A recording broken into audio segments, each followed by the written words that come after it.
Bom dia para vocês, reunidos e juntos para a divulgação dos últimos dados do INA, o Índice do Nível de Atividades da Indústria de São Paulo, que são relativos aos últimos meses do ano 2012. Como sempre, nós divulgamos os últimos meses do ano de um ano no primeiro mês do ano posterior, e assim fazemos agora em 2013, divulgando o final de 2012 e já agrupando esses dois últimos meses aos outros 10, completando assim o período de 12 meses, ou seja, o ano de 2012. Portanto, é uma apresentação que fala mais do passado recente, né? Já que já estamos em 2013, fala mais do passado recente, passado que nós, em 2013, fazemos a tentativa de esquecer, porque ele não é bom de ser lembrado, mas de qualquer maneira a nossa obrigação é falar a respeito dele. E para isso, nós vamos à nossa divulgação, primeiro notando que o 06, que havia sido divulgado relativo a outubro, como nós sempre fazemos a revisão, caiu para 0,3. Houve variação de 5,2 para 5,3, mas o importante é que no resultado de outubro houve uma queda de 0,3 com relação ao divulgado anteriormente. Aqui está a abertura desta revisão e vamos já para o fechamento do INA. Aqui vocês têm o desempenho de novembro, que é um dos meses não divulgados, o desempenho de dezembro, com a queda de 4,7 e 12,7 nominais, que corresponde a uma queda de 0,8 e 0,3 dessazonalizado. No conjunto de 3 meses, o que você teve? Você teve uma revisão de outubro de 0,3, que passou de 0,6 para 0,3, a variação de outubro. Você teve a divulgação de novembro como sendo negativo 0,8 e dezembro negativo 0,3. Só tivemos notícias ruins, né? Seja pela revisão, seja pelos dois últimos meses do ano. Isso fez com que o ano terminasse com uma redução de 4, ou seja, 4,5%, que foi a variação do INA no ano 2012 comparativamente a 2011. Uma variação negativa importante. Lembrando que nós havíamos previsto, quando da última divulgação que fizemos no mês de novembro, relativo ao mês de outubro, havíamos feito a previsão que terminaríamos com um negativo de 4,1. E passou o tempo e o tempo nos em vez de 4,1 foi 4,5, dado o mau desempenho que houve nesses dois últimos meses. Eu vou agora focar mais, não na variação do mês destas variáveis, porém na variação anual. Praticamente estamos aqui fazendo um balanço do ano 2012, onde percebe-se uma perda nas horas trabalhadas na produção de 13,5%, um aumento de vendas reais de 3,9% e um anúncio praticamente estável de 0,3%. De qualquer maneira, isto compõe o resultado negativo de 4,5% para o ano, tendo ele terminado em dezembro com uma utilização de nível de capacidade instalada de 82 pontos. Ou seja, uma baixa utilização da capacidade instalada. Isso daqui dá o andar da carruagem, como é que andou o INA, com um ajuste sazonal. Percebe-se, portanto, o desempenho ruim do ano 2012, uma tentativa de recuperação que depois se frustra. Comparativo do INA com a PIN do IBGE, que andam juntos.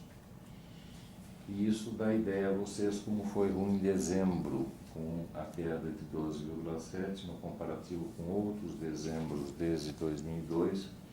Ele praticamente foi dos piores, tendo sido superado por aquele da crise, e um outro em 2002. Porém, passado recente, desde que vocês são jornalistas, certamente é das maiores quedas.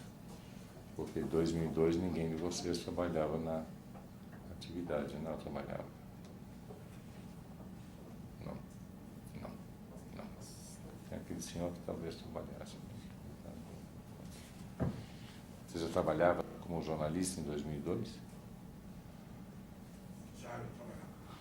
Portanto, ele é testemunha que 2002 foi ruim. Na avaliação anual, é o pior ano depois daquele da crise, desde 2002, com a queda de 4,5 que apresentou. Nós escolhemos só 4 destaques, com ligeiros comentários a respeito. Nós pegamos os que no ano de 2012, não, portanto, nos meses de novembro de dezembro, mas que no ano de 2012 tiveram resultados marcantes, seja pelo positivo, seja pelo negativo. O primeiro, ele é produtos têxteis, já falamos dele durante o ano, é um dos setores, é o setor que mais perdeu no ano 2012 comparativamente, com a perda de 11,6% com relação ao ano anterior. E dá a história trágica do setor, que depois da queda ocorrida em 2011, não mais se recuperou. Isso especialmente pela forte penetração de produtos importados. O setor têxtil anda abaixo do comportamento geral da indústria e houve perda de 4,8%, nas horas salariais de produção de 6%, anúncio mais ou menos constante, um aumento de reais de 6%. E, claramente, esse aumento de vendas reais mistura muito a questão de importação. O segundo setor de destaque negativo é veículos automotores, com a perda de 5,6% durante o ano. Este é um setor que também já foi alvo de observações nossas, etc. E tal. Existem dados da Anfávia que registram um crescimento na venda ocorrida no ano de 2012, comparativamente a 2011. Porém, a rigor, a grande perda do setor deve-se especialmente ao setor de autopeças, que nesta estatística nossa, o setor de autopeças está junto com o setor de veículos, ou seja, entra a montadora, porém entram também os fornecedores da montadora. Bom dia. Você chegou atrasado hoje. Um pouquinho. Quer que comece de novo? Não. Não, pode seguir. Ok, obrigado. Mas, de qualquer maneira, quando nós vamos olhar os dados do Sindipeças, por exemplo, que divulgou os dados anuais, nós percebemos que o setor de autopeças cai 13,8%, ou seja, praticamente 14% a venda do setor de autopeças comparativamente ao ano de 2011. Então, o setor de autopeças é, de certa forma, o responsável pela queda ocorrida de 5,6% na categoria de veículos automotores. Lembrem-se que o setor de autopeças congrega um número maior de empregos do que aquele das montadoras. Portanto, quando nós falamos de autopeças, nós estamos falando de coisa importante dentro do setor automobilístico. E é curioso que a gente dá tanta atenção, ou é dado atenção, porque o governo estabelece programas de desoneração, tem toda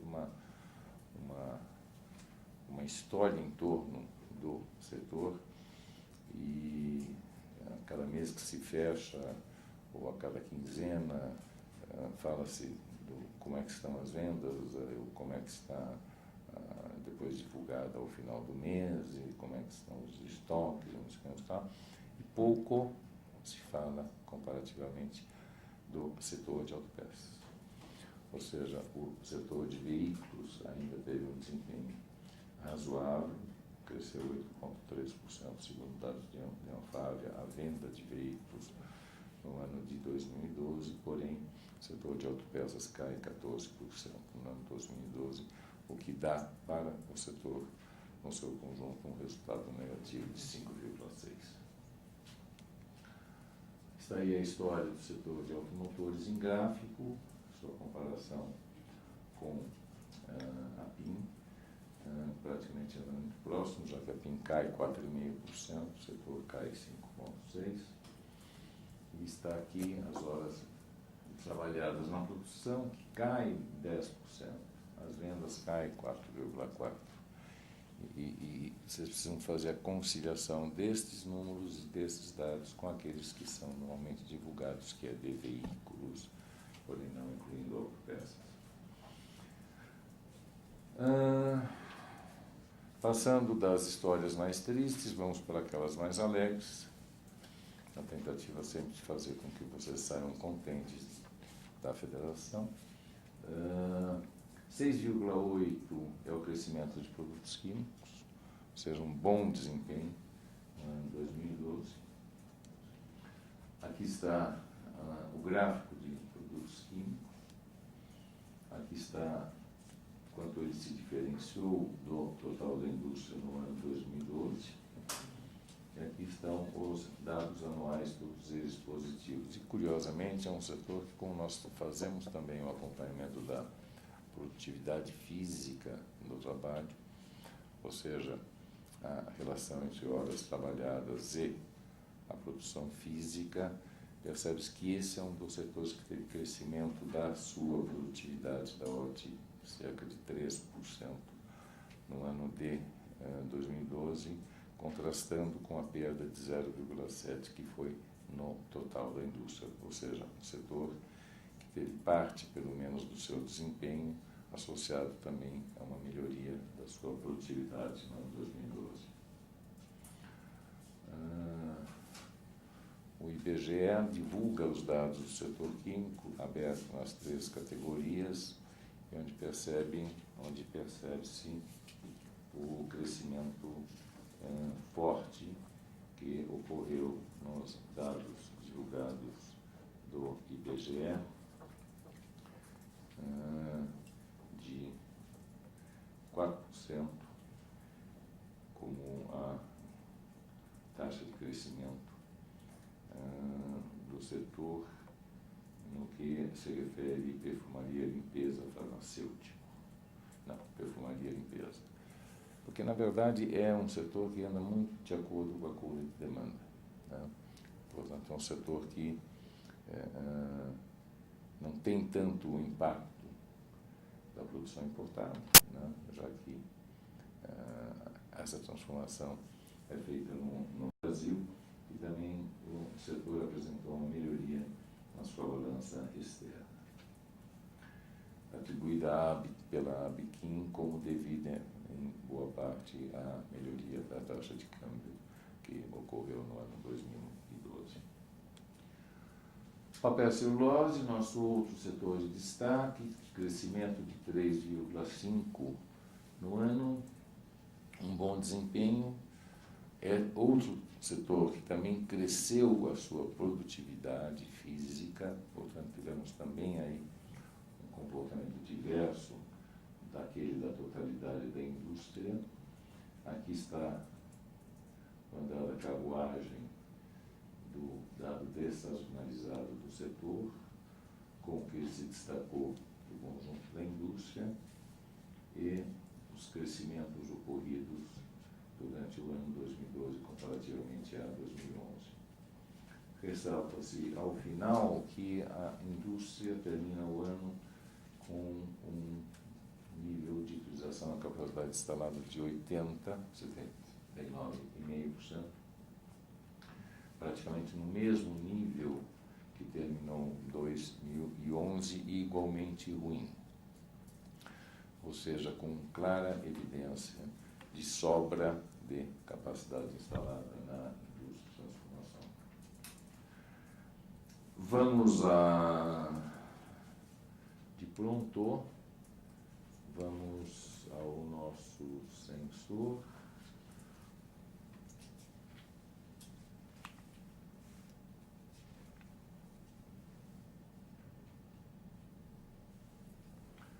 R$ 49,8. Praticamente um sensor neutro, já que 50 é o ponto de não positivo, não negativo. 49,8 49,8 batizado de 50, com uma variação no mercado de 52,8, e isso vemos melhor aqui. Eu diria que o sensor foi um bom preditor, porque olhando para trás, com os 51 e os 45 de dezembro, são números que, no seu conjunto, mostram como estava fraca a indústria no final do ano, o que é compatível com as quedas que o INA aponta para os meses de novembro e dezembro, 0,8% e 0,3%. No mês de janeiro, existe uma recuperação comparativamente a dezembro, porém volta, de certa forma, ao patamar de novembro um pouco pior. Ou seja, o sensor não está gritando no sentido, olha, está acontecendo alguma coisa. Não. O sensor está tranquilo, dizendo neutralidade, estoque uma 45, 40, em torno de 45, 44, ou seja, tendendo à normalidade. O emprego neutro 50 e investimento 51, que não é nada brilhante comparativamente aos outros números de investimento.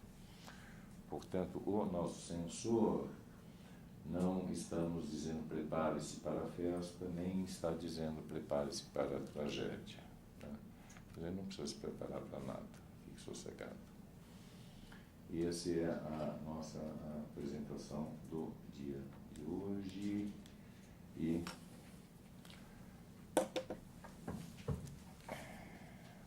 vamos lá. Como já dito, ano 2012, ruim, a indústria ruim. Estamos já no ano 2013 e nossa previsão do INA para 2013 teve que cair por causa do carregamento, que é aquele carregamento estatístico, com a perda de vitalidade ocorrida ao final de 2012, o carregamento estatístico perde. Em função disso, passou a ser só de 1,3, o que fez com que nós revíssemos o desempenho do INA para 2013, que estava apontado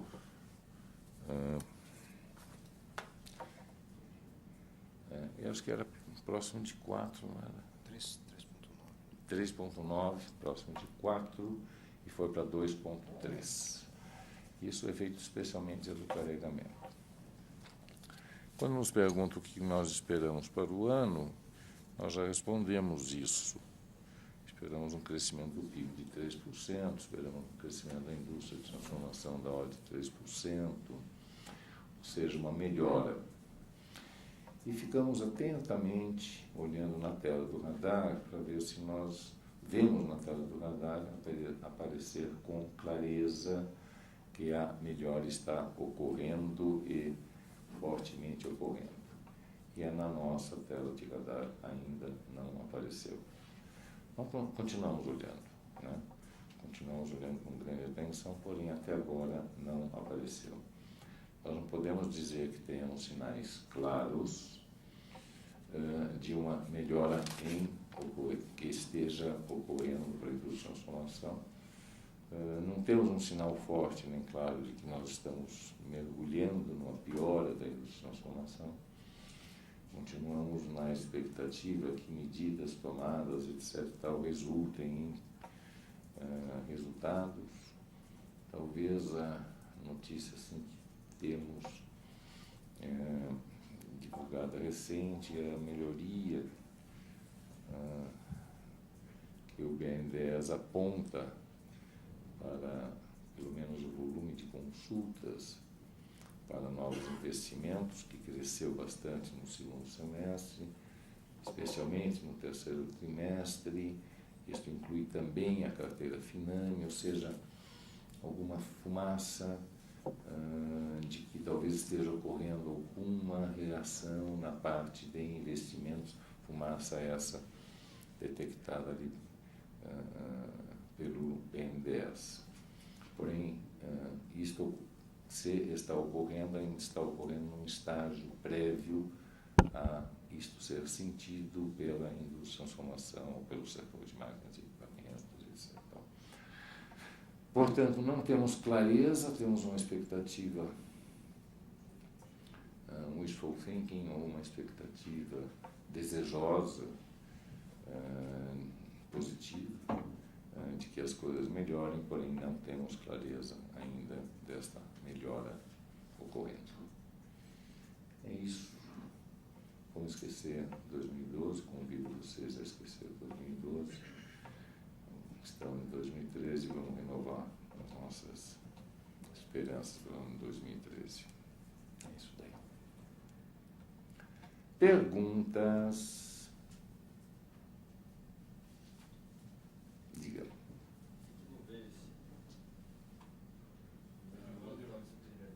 A gente disse.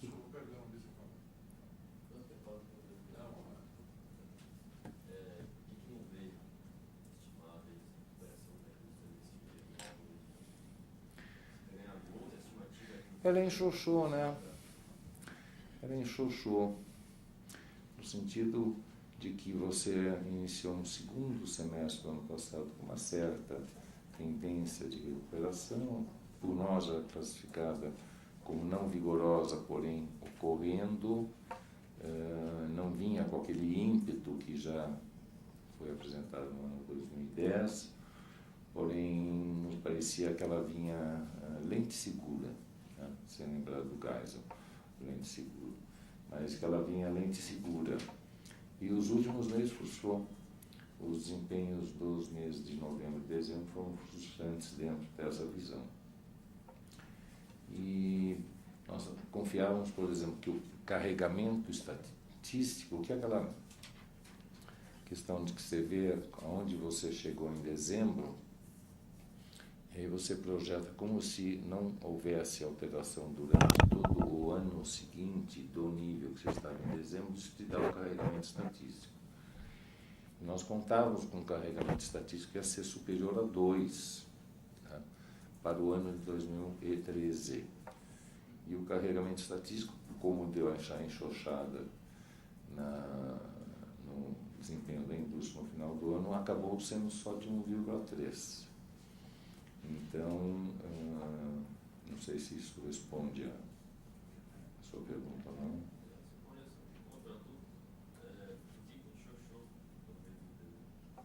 Por que enxoxou? É uma boa pergunta. Por que enxoxou?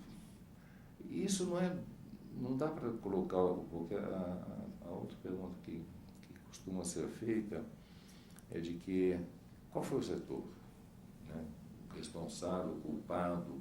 Não é o setor, na verdade é o conjunto da indústria como um todo. Você percebe que nos múltiplos setores, nós vemos isso quando divulgamos também resultados de diretorias regionais, então, na outra pesquisa nossa, quer dizer, deu uma amanhecida mesmo, né?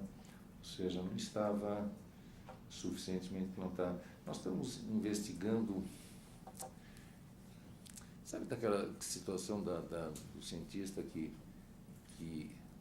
o besouro não pode voar, né? Se você estuda o besouro não voa. Com aquela massa, mas ele voa. Então fica todo mundo, teve que ficar olhando, explicar como é que o besouro voa. Aí você estuda para saber como é que ele voa. Nós estamos no posto, né?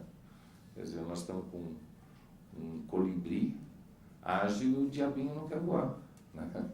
Então a gente fica tentando explicar por que ele não voa, né?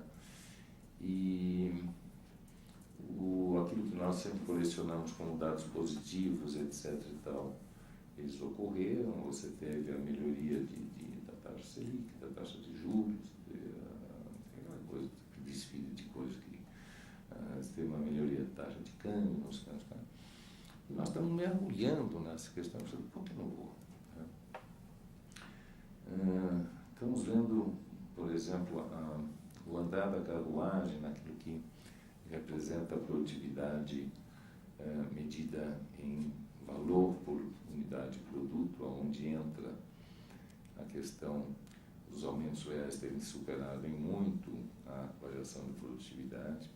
Para dar uma ideia a vocês, se nós tivermos uma produtividade física que caiu 0,7, o custo unitário do trabalho cresceu 4,1. Quer dizer, o 0,7 mais o 4,1 te tirou 5 pontos percentuais de competitividade. Né?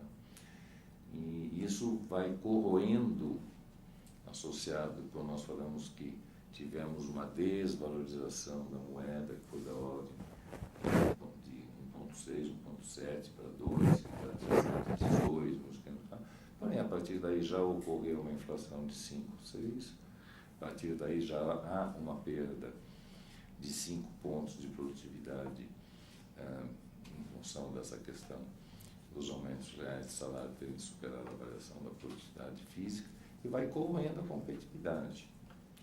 A situação do mundo continua encabulada, né? Ou seja, não vem grande luz da situação do mundo, ou seja, o nosso colibri está meio assustadinho. Não sei.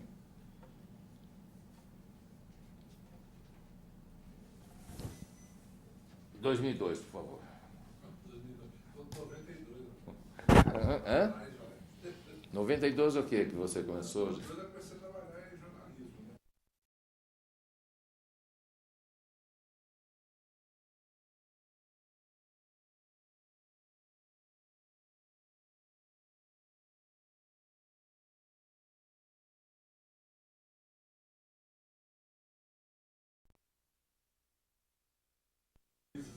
É verdade. Se assustaram na casa dos 3 zeros, né? Quando eles viram derrubando os 3 zeros.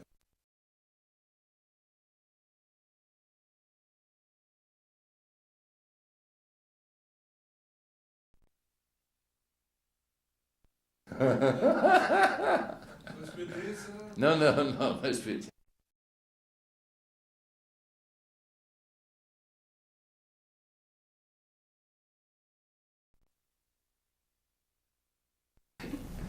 Ele já viu muito. Trabalha há muitos anos.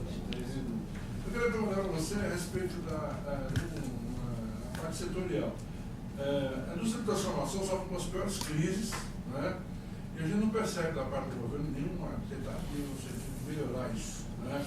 Acho que em relação ao conjunto, acho que deve pesar também bastante. Eu não sei se existe da parte do governo uma iniciativa futura no sentido de melhorar essa situação. Eu digo só na indústria de transformação, mas também nas outras.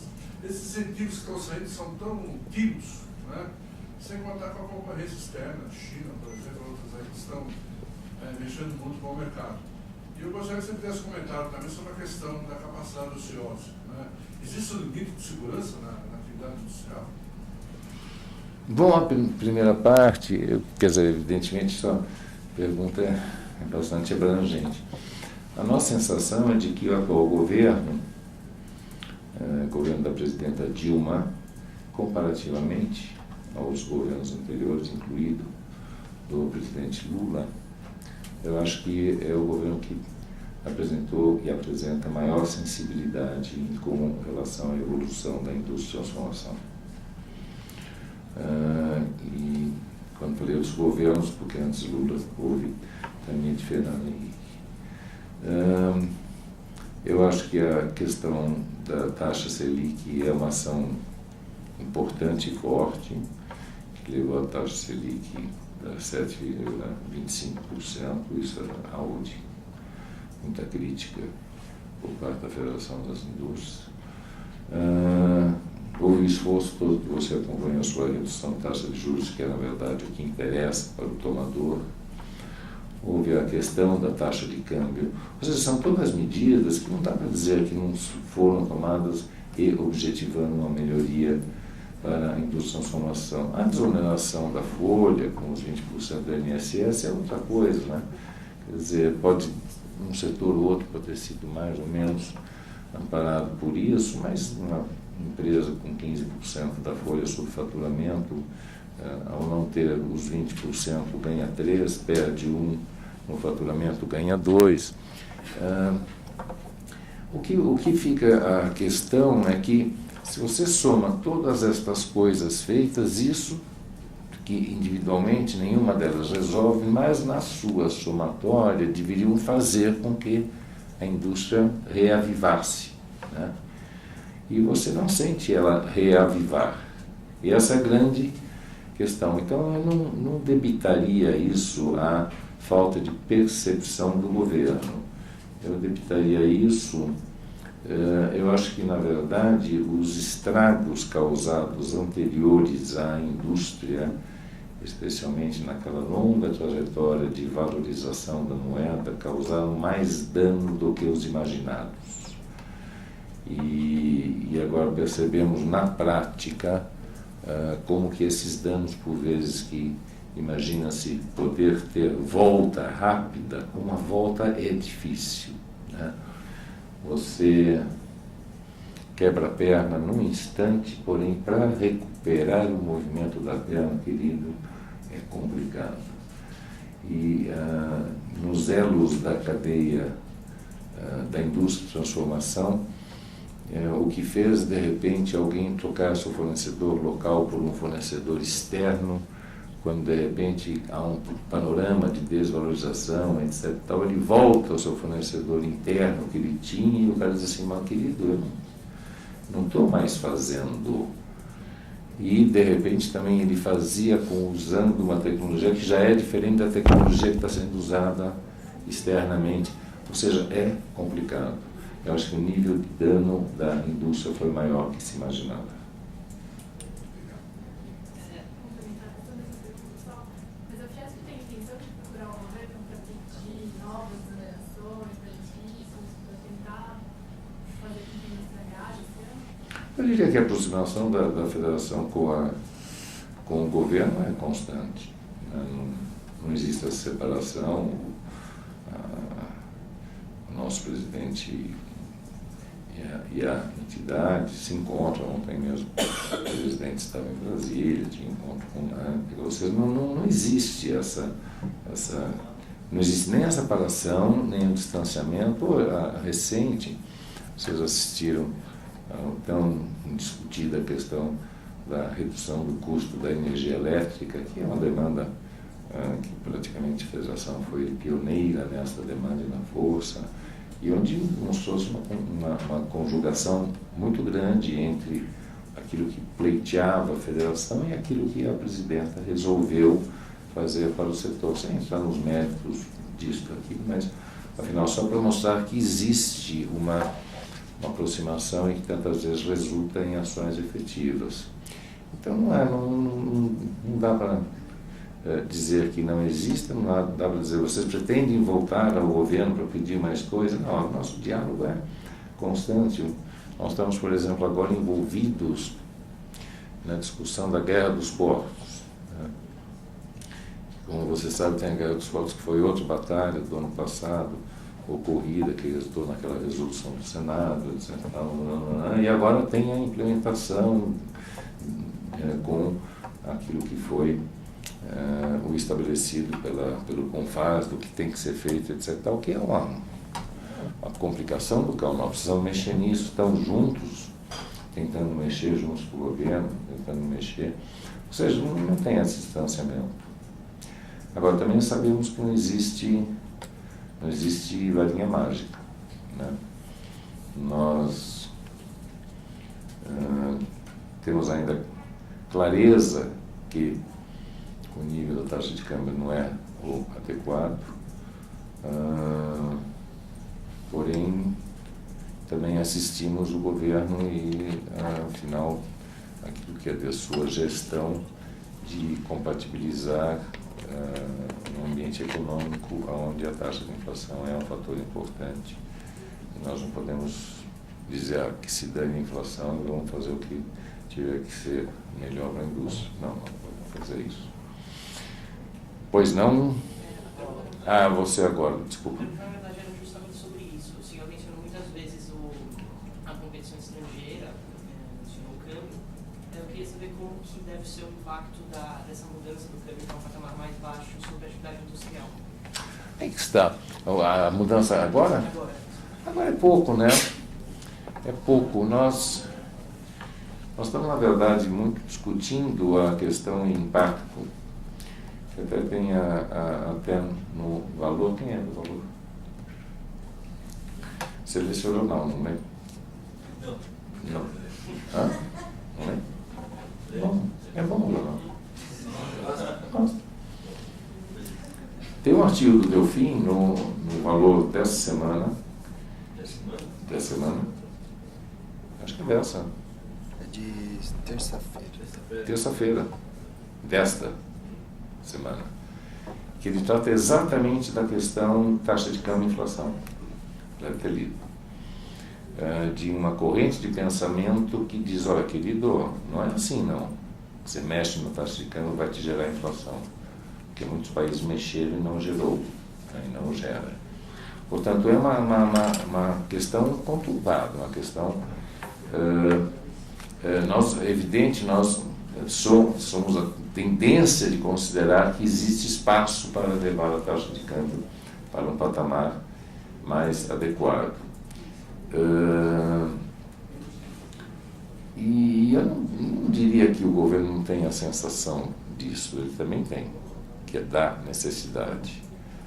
Agora existe a grande discussão, qual é o momento, né? É agora que tem que fazer o reajuste da Petrobras, agora que fez os 6,6% de aumento da Petrobras, é hora de fazer isso, é uma hora de fazer o que o Banco Central está fazendo, levando aquele patamar de 2,05 para mais para perto de 1,95, 2, né? Eu acho que são transições que nós estamos passando. Tomara que durante o ano 2013 surja a ocasião de fazer o andar ao contrário, ou seja, de aprofundar a desvalorização. E recente, vê como é engraçado. Nós ontem recebíamos aqui na Federação uma grande comitiva de empresários e empresas japonesas do Brasil, com a Câmara de Comércio Brasil-Japão, mas é só para lembrar que o Japão fez um processo agora de desvalorização da sua moeda, porque a sua moeda estava prejudicando muito as exportações japonesas.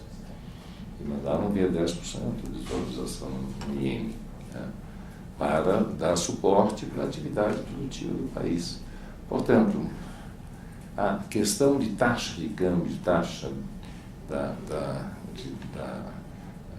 adequada para a indústria local é uma questão que todos os países têm, o Japão tem, a Coreia tem, a China tem adoidada, né?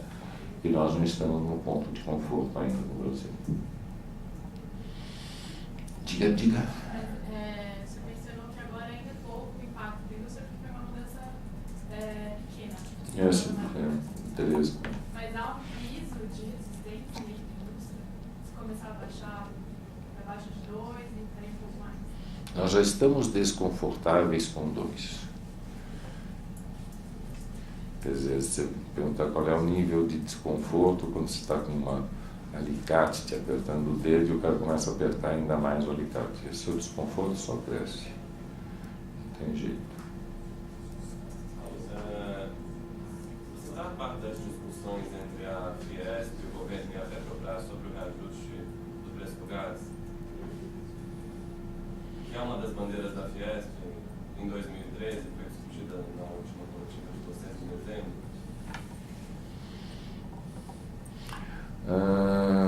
Não.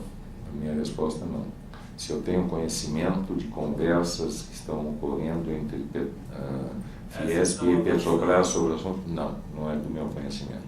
É do meu conhecimento, sim, aquilo que você mencionou, que tendo ocorrido a batalha da energia elétrica, com as recentes disposições que acabaram por determinar uma redução que vai de 18% a 30%, no caso da indústria, da tarifa de energia elétrica.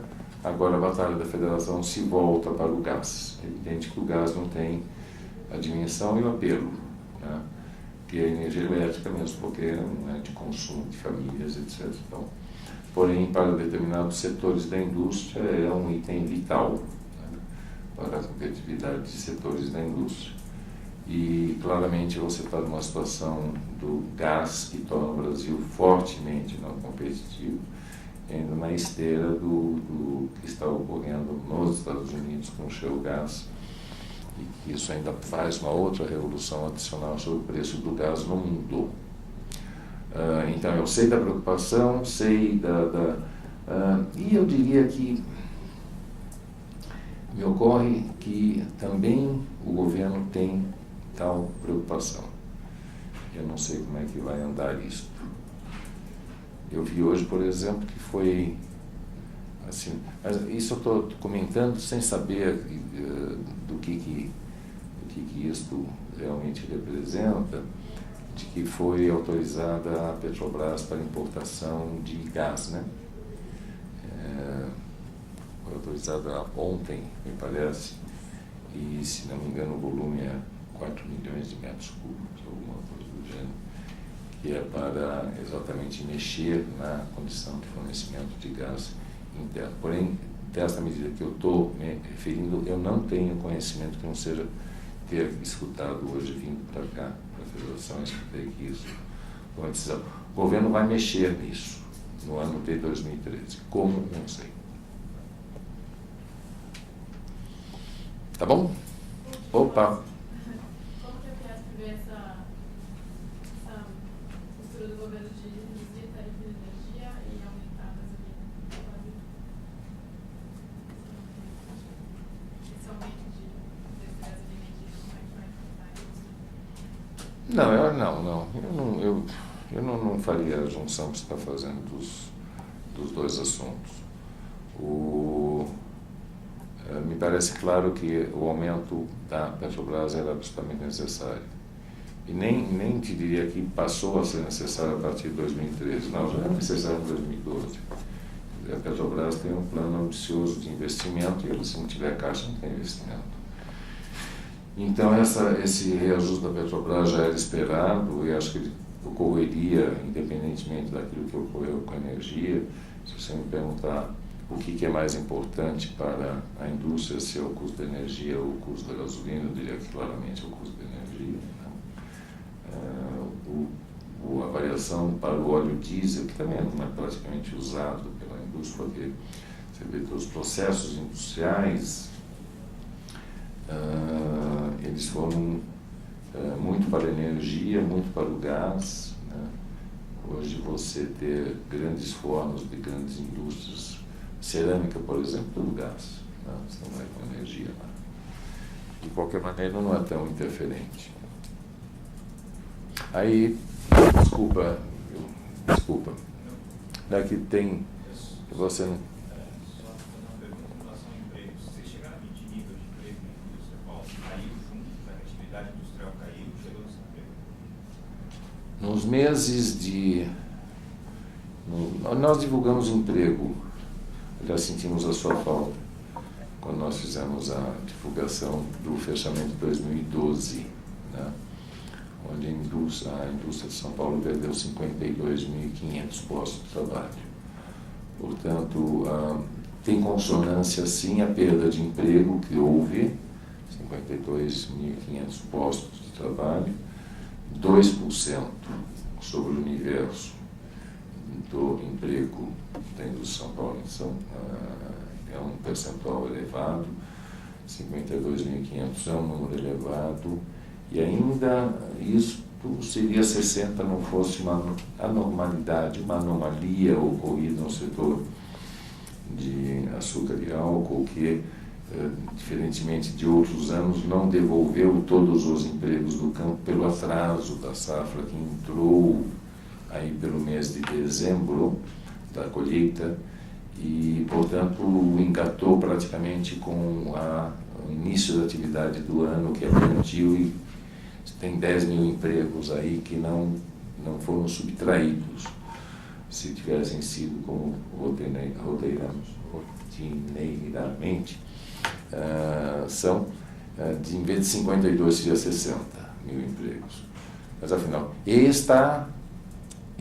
veja uma coisa curiosa, isso acontece, com certeza, as empresas tendo hoje um pessoal que excede a sua necessidade, porque a empresa é muito cautelosa de, nestas circunstâncias, promover demissões que lhe acarreta, primeiro, verbas rescisórias, que são custosas. Segundo, se ela tiver que se arrepender em 2, 3 meses, um mercado de trabalho complicado para ela repor e treinar os trabalhadores, então as indústrias estão preferindo manter um quadro, digamos assim, com uma certa folga, do que ir na letra fria da total ajuste do quadro à produção. Quando você tem um mercado de trabalho ofertante, a empresa até corre o risco, fala, bom, tudo bem, eu vou fazer isso, se der errado, depois vou lá e contrato de novo, o que eu vou fazer? Tá? Perde o dinheiro das verbas rescisórias, mas depois, pelo menos, a reposição não é difícil. Agora, no mercado apertado de trabalho como está hoje, né? Você vê que o índice de desemprego do mês de dezembro, 4,6, foi o menor do ano. Né? A média do ano passado foi 5,5. Ou seja, as empresas não estão brincando com isso. Desculpa.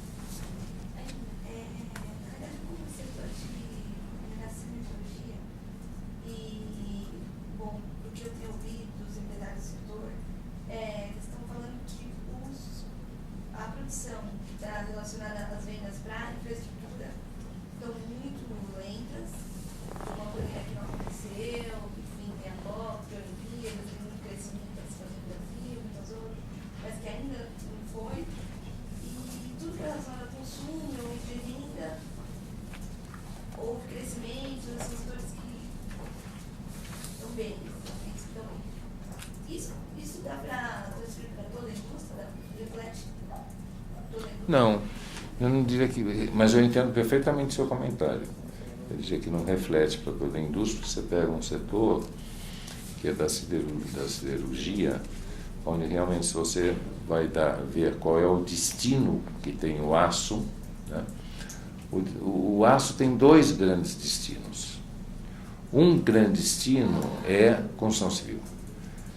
Digamos assim, é aquilo que é fomentado pelas obras de infraestrutura, que é fomentado. Então, a parte da construção e até mesmo a construção civil, né, residencial, tem, de acordo com o tipo de aço, etc., é um grande mercado para o aço. O outro é dos produtos que utilizam aço na sua composição.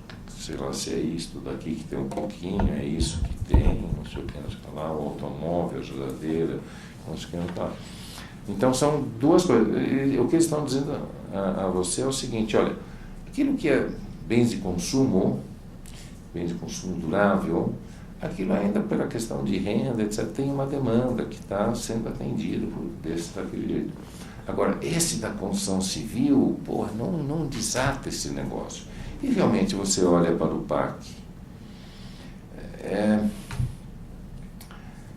isso dá uma aflição, e não deve dar só em nós, né? Deve dar uma aflição espalhada lá pelo governo, porque você veja que a baixa capacidade que hoje tem a máquina da administração do governo de realizar obras que ele está decidido a realizar. Quer dizer, como que você... Eu não sei os porquês disso, né? Eu acho que tem ONG demais, as questões ambientais ganharam uma dimensão fantástica, fabulosa. Hoje, para você demarrar uma obra, é uma complicação do cão, e aí interrompe por isso, interrompe por aquilo, já para passar naquelas fases. Depois, quando vai para a execução, o projeto é falho, o projeto não era bem feito, bem acabado. Ou seja, existe uma inoperância nossa de país de realizar obras, né? Quando recente a China teve os efeitos do Lehman Brothers da vida, não sei o que lá, resolveu aplicar e investir em infraestrutura doidado. Porém, entre a sua decisão de fazer e fazer efetivamente, demorou meses. Depois de meses estava fazendo estradas, estava fazendo isso. Ou seja, uma capacidade grande de fazer como é grande a nossa incapacidade de fazer. Sobra dinheiro no PAC. O PAC gasta 50% do dinheiro desse ano. E quando você vai para cada uma das obras e vai ver a história delas, é uma desgraça. Custa 2, 3 vezes mais do que o previsto, o tempo é 2, 3 vezes mais do que o previsto. É uma porcaria a administração. Eu nem sei o que fazer. Nós já tivemos pensando aqui internamente como que colocar competência nesta questão do realizar por parte do governo. Parece que de repente se juntou muita gente com muitos distintos interesses. Tem sempre uma verbinha escapando por aqui, por ali. Às vezes é verbinha, não é verbinha, é verbona. É uma coisa complicada. É sempre aquela perspectiva que uma hora a obra vai sair, uma hora a obra vai sair. E aí fica sempre a expectativa que Mas aí, digamos assim, a infraestrutura não atinge a indústria de transformação no seu todo, indiretamente, porque se ela funciona, as coisas passam a funcionar mais, a competitividade da indústria melhora, porque a logística melhora, porque os portos melhoram, porque isso e aquilo. Mas, digamos assim, os setores da indústria mais diretamente afetados nas obras de infraestrutura são os conhecidos, minerais não metálicos, a siderurgia, e na parte da construção civil isso é mais ampla, presidência. Tudo bem? 1, 2, 3, terminamos. Muito obrigado para vocês.